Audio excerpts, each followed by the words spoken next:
Hi friends, மலையாள படமான டிஎஸ்இரே எப்படி இருக்குன்னு பார்ப்போம்.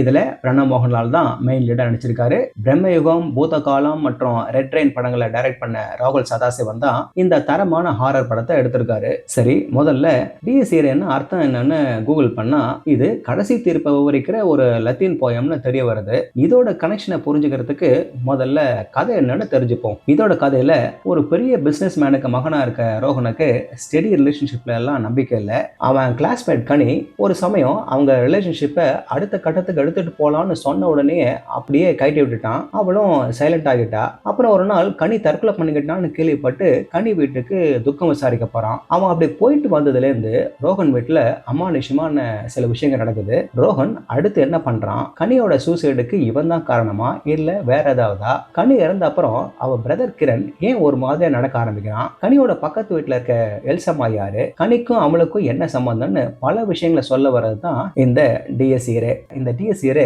வழக்கமான ஹாரர் போல இல்லாம ஒரு இன்டென்ஸான ஹாரர் படம். இந்த ஏ சர்டிஃபைட் படத்துல டயலாக்ஸ் எல்லாம் அவ்வளவா இல்ல, விஷுவலா மிரட்டி இருக்காங்க.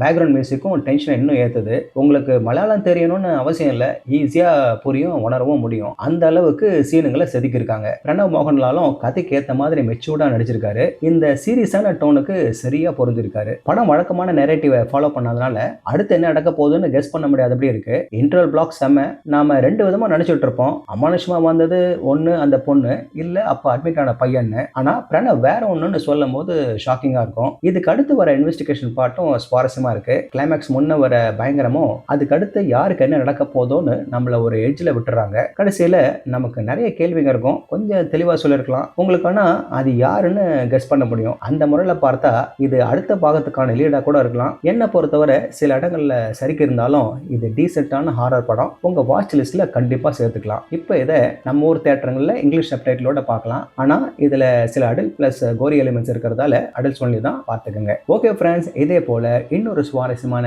பட விமர்சனத்தோட சந்திக்கிறேன். நன்றி.